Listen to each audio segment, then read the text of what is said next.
पहले ही बता दिया था कि शाहजादे वायनाड में हारने वाले हैं और हार के डर से जैसे ही वायनाड में मतदान समाप्त होगा वो दूसरी सीट खोजने लग जाएंगे। और अब दूसरी सीट पर भी उनके सारे चेले चपाटे कह रहे थे अमेठी आएंगे, अमेठी आएंगे, लेकिन अमेठी से भी इतना डर गए, इतने डर गए, वहां से भागकर अब रायबरेली में खोज रहे हैं रास्ता। कांग्रेस नेता राहुल गांधी ने शुक्रवार को रायबरेली से लोकसभा चुनाव के लिए अपना नामांकन पत्र दाखिल किया।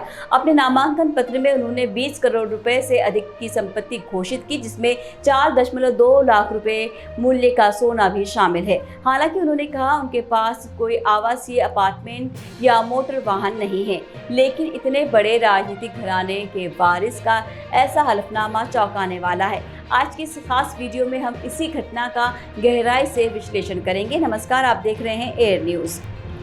राहुल गांधी ने अपनी चल संपत्ति 9 करोड़ 24 लाख 59,264 रुपए घोषित की है, जिसमें 4 करोड़ 33 लाख 60,519 रुपए के शेयर, 3 करोड़ 81 लाख 33,572 रुपए के म्यूचुअल फंड, 26 करोड़ 25 लाख 157 रुपए के बैलेंस और 15 लाख 21,740 रुपए के गोल्ड बॉन्ड शामिल हैं। पूर्व कांग्रेस अध्यक्ष ने 11 करोड़ 15 लाख 2,598 रुपए के मौजूदा बाजार मूल्य के साथ अचल संपत्ति की घोषणा की है। इसमें स्व अर्जित संपत्ति वर्तमान में 9 करोड़ 4 लाख 79,000 रुपए की, विरासत में मिली संपत्ति 2 करोड़ 10 लाख 13,598 रुपए शामिल हैं। हालांकि गांधी के पास कोई आवासीय अपार्टमेंट नहीं है। कांग्रेस नेता ने घोषणा की कि उनके पास 55,000 रुपए नकद हैं, लेकिन उनके पास 333.3 ग्राम सोना और आभूषण शुद्ध सोना, जिसकी कीमत 4,20,850 रुपए है।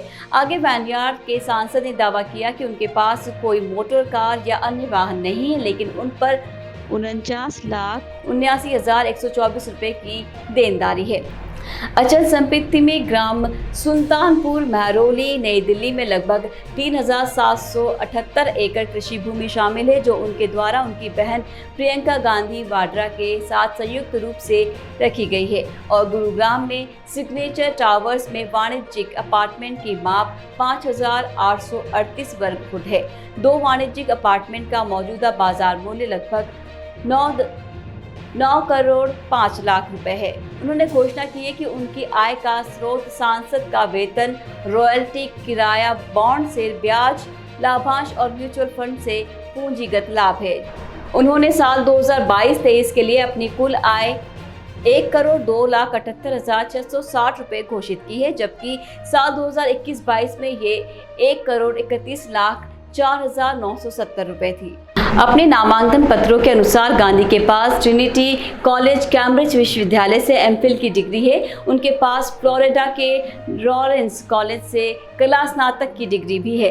कांग्रेस नेता ने देश भर के विभिन्न राज्यों में दर्ज 18 मामले अपने खिलाफ घोषित किए हैं। आपको बता दें कि गांधी ने एक उल्लेख किया है कि मार्च 2023 में मुख्य न्यायिक मजिस्ट्रेट की अदालत ने कथित तौर पर मोदी समाज के खिलाफ कथित रूप से हानिकारक बयान के लिए भारतीय दंड संहिता की धारा 499 और 500 के तहत एक मामले में उन्हें दोषी ठहराया था और 2 साल की जेल की सजा सुनाई थी। उन्होंने कहा कि गुजरात के सूरत के प्रधान जिला न्यायाधीश की अदालत में अपील दायर की गई है और ये लंबित है। शपथ पत्र में दी गई जानकारी के अनुसार गांधी को 2 साल जेल की सजा सुनाई गई थी और सुप्रीम कोर्ट ने 4 अगस्त 2023 को उसी पर रोक लगा दी थी।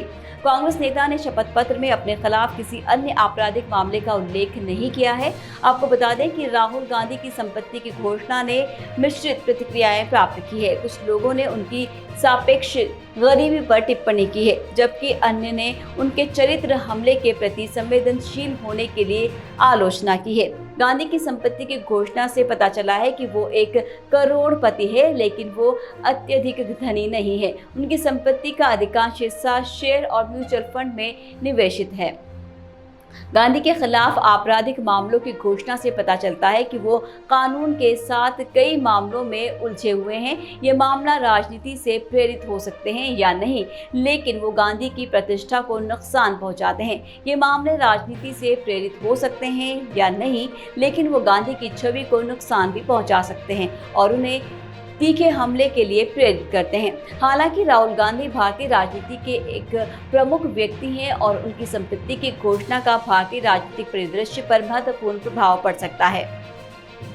गांधी के खिलाफ आपराधिक मामलों से उन्हें भाजपा जैसे विरोधियों के हमलों का सामना करना पड़ सकता है। इससे उन्हें चुनाव जीतना और अधिक कठिन हो सकता है। गांधी के अपेक्षाकृत मामूली धन से उन्हें अधिकांश भारतीयों से संपर्क में रहने में मदद मिल सकती है जो स्वयं भी अमीर नहीं हैं। इससे उन्हें उन लोगों से जुड़ने में मदद मिल सकती है जो अपनी आजीविका के लिए संघर्ष कर रहे हैं, जो महसूस करते हैं कि उन्हें राजनीतिक प्रक्रिया से बाहर रखा गया है। वैसे राहुल गांधी ने साल 2024 के लोकसभा चुनाव में रायबरेली से चुनाव लड़ रहे हैं, जो गांधी परिवार का पारंपरिक गढ़ है। उनकी संपत्ति की घोषणा की चुनाव पर महत्वपूर्ण प्रभाव पड़ने की संभावना है।